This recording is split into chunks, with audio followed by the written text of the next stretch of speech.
Hey guys, it's Bro You Whack, and today we're doing another top 5 video for Overwatch. Now, previously I've done this for the top 5 most underrated heroes in Overwatch, and also the top 5 hardest heroes. Now, I do these pretty infrequently because with top 5 lists, you can never please everybody. There's always going to be one person in the comments saying, no, Bro You Whack, you didn't include this hero, you didn't include this ultimate, so I try not to do these too often, but there's still some of my favorite videos to do. So if you want to see me do another top 5 video, maybe the top 5 easiest heroes to play, or just whatever it could be, let me know in the comments down below. Or maybe I could just stop doing these because you don't care about my opinion. But the list that we're going to be covering today is the top 5 worst ultimates in Overwatch. Now again, there's going to be some ultimate in here that's probably somebody's main, and they're going to get really pissed off at me. And I'm not going to sit here and lie saying I'm a pretty fragile person, but rather than just trying to argue with me saying how I'm so wrong and how I'm never gonna get a girlfriend, rather than just say that, let me know in the comments down below what you think are the top 5 worst ultimates. Now again, I'm not trying to make this list too biased. I don't want to take my own opinions. I don't want to take my own saltiness towards an ultimate that always kills me and then put it on the list. I wanted to take everything in perspective as terms of the ultimate speed, as terms of what it can do, and as terms of the power also.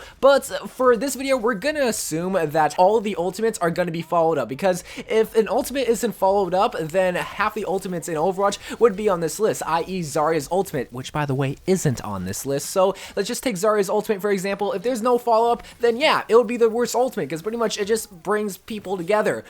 But it's still one of the... Okay, we're not talking about Zarya's ultimate, we're talking about the 5 worst ultimates in the game. So let's get it started with number 5. MCCREE, you were always overshadowed by Soldier 76. You used to be the DPS king in Season 1 and 2, but then Soldier got a little buff and he became the DPS god. And rightfully so, because he was a good DPS hero, but also his ultimate, he never missed a shot. And comparing your ultimates to literally everybody else's, it's not the greatest. So obviously, MCCREE's ultimate, I think, is one of the coolest. Like when he says, it's high noon, and then he's able to get an insta-kill on people. That is so dope.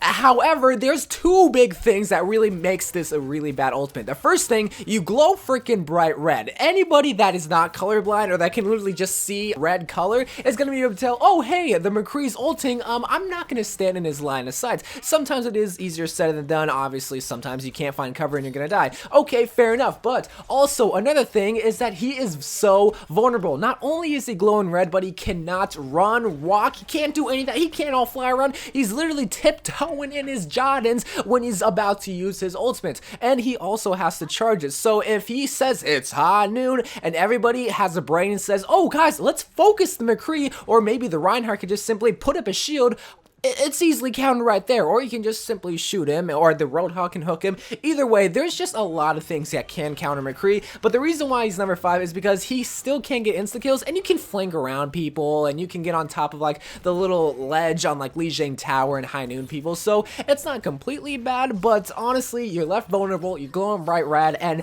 you're gonna get hooked, man. You're a cowboy, you're supposed to be riding on a horse, not just standing there. Come on, man. So I know people are gonna get so pissed at me, so mad at me that I bring this hero's ultimate onto this list. But at number 4, I'm gonna say Hanzo's ultimate. So, you wanna know the number 1 way that you can counter Hanzo's ultimate? So obviously, you can just simply move out of the way and you won't get hit by Hanzo's ultimate. The power behind it is like pretty good. Like if you pair it up with Zarya's ultimate, then yeah, it's a pretty good ultimate. But honestly, it's just so easy to get out of the way of Hanzo's ultimate. You see, the biggest ultimate, literally Hanzo's Dragon is the biggest ultimate in the game, right next to like maybe D.Va's ultimate or maybe Winston himself. But honestly, when you see 2 big red giant dragons coming your way, what are you gonna do? Just stand there, it's like, wow, I love dragons. Or are you gonna get out of the way because you know death is coming for you, and maybe you're a little scared of dragons? Okay, I'm not trying to put myself in this video, but either way, just getting back into what I was talking about, Hanzo's ultimate, the power behind it is really good. If you stand in there for like 3 seconds, 2 seconds, you're gonna die instantly if you're a more squishy character. But again, it's a huge ultimate. When you see 2 dragons coming right for you, you're gonna get out of the way. That's why it's number 4, because you have to literally pair it up with either a Zarya ultimate or a Mei ultimate for it to even work. Yes, sometimes you can shoot it at the choke at like Hanamura and whatnots, but still, when people hear you use your Japanese like voice line when you're about to use your ultimate, they're gonna be like, oh guys, let's split up, get away from the choke, and not die by those dragons. Okay, thank you very much. Come again. Nice try, Hanzo. So coming in at the 3rd spot, I feel like some people, like there's gonna be a few select people that get mad about this, but I thought long and hard, and I looked at all the ultimate lists at all the heroes, and then I saw Winston, and I'm like, you slap people. You don't kill them per se, you just kind of tickle them off the point, and that's the whole reason of Winston's ultimate, is that you just CC people. Yes, it is powerful if you want to get people off the payload. Yes, it is powerful if you want to get people like off the points on like a control map. Maybe you can get a few swipes of people getting them off the map, but how often does that happen? Because when I see a Winston about to use his ultimate, my first thought isn't to go near the edge. My first thought is, okay, let's just not go towards the edge. You know what I mean? So it's not powerful. Yes, you can't CC him, and you're just like, you're not vulnerable, right? Because he does get the largest health pool in the game, which is 1000 HP, but you can still die when you're using your ultimate, and I think that's just the biggest reason why Winston's ultimate is at number 3, is because you just don't kill people. When you look at Genji, when you look at Tracer, their ultimates just instantly kill people. Okay, you need like 2 swipes with Genji's ultimate, but you get what I'm trying to say. With Winston, you need a lot of slaps, and you need someone to be in a corner to be able to kill them, and most of the time that's not going to happen. The only way they're going to get a kill with Winston's ultimate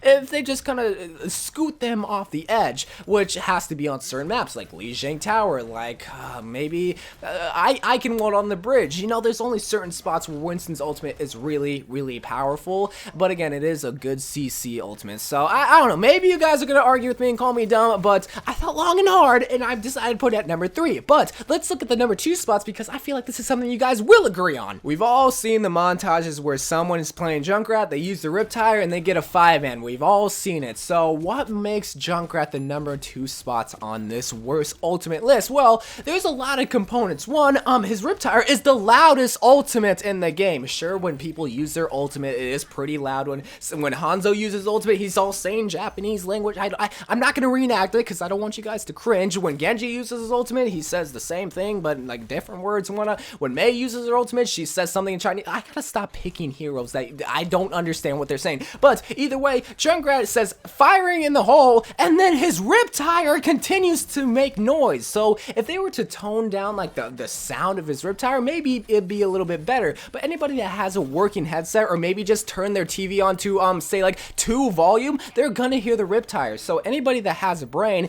they're gonna see the Riptire. It's like, oh no, I don't want to die by that. But here comes the second reason why Junkrat's Riptire is so bad. It has 100 HP pool. It is the smallest health pool in the game. It's a smaller health pool than Tracer, than D.Va, than all those heroes, and anybody that has somewhat decent aim is gonna be able to shoot it. It just takes one charged Widowmaker shot to completely wipe it out. So again, someone works so hard. They're playing Junkrat, you know, they're having a grand old time. They get someone in their bear trap, they get the Fair in the sky somehow. I don't know how they got them, but then they get the Riptire. They use it, they say fire in the hole, then they're gonna use the Riptire, but then someone shot it.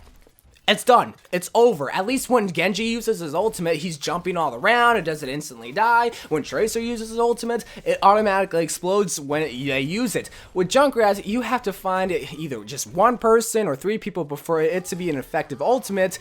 More than likely, people have to be grouped up. But when I see, or at least hear a Riptire, I tell people, hey guys, split up so that we can all shoot this Riptire, and then it instantly dies. So again, it's just set up for failure. It's not that great of an ultimate. Like, yes, the power behind it, it's one of the most powerful. Like, you can get team wipes on it. But again, people can just easily shoot it. Anybody that has somewhat decent aim is going to be able to wipe it out and then just move on forward. How are you going to be the sassiest hero in Overwatch, but honestly not have the greatest ultimate? So, Widowmaker's ultimate is gonna be number 1 in this list of worst ultimates in Overwatch. I'm gonna have to explain this one. So, the number 1 components that I want to talk about, yes, you can charge it pretty fast.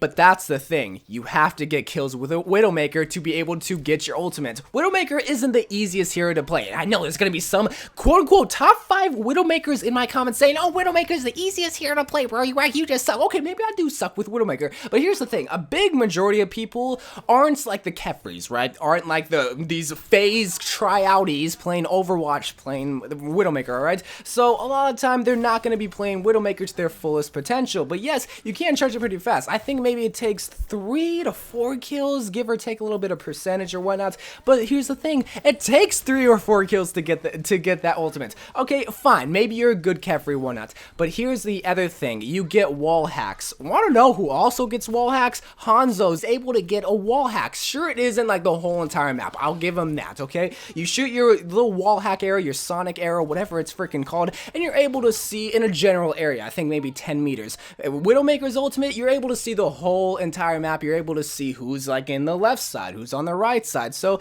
I'll give him that. Okay, that's pretty decent, but here is the icing on the cake. It lasts about 10 seconds, bruh.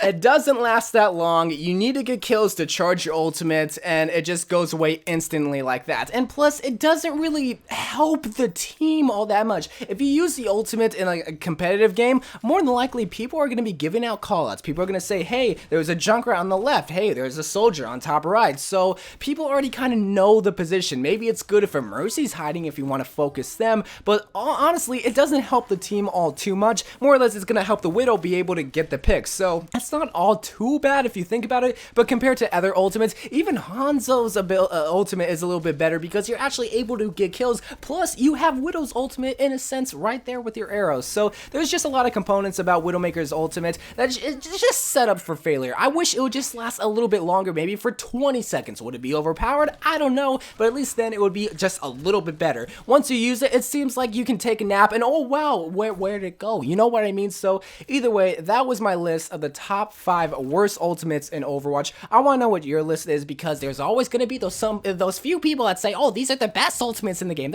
Stop arguing. Leave your own comments down below. We all have a say, we all have a voice, and make your voice heard. I love you guys. Thank you guys for watching. More Overwatch videos to come, and bye.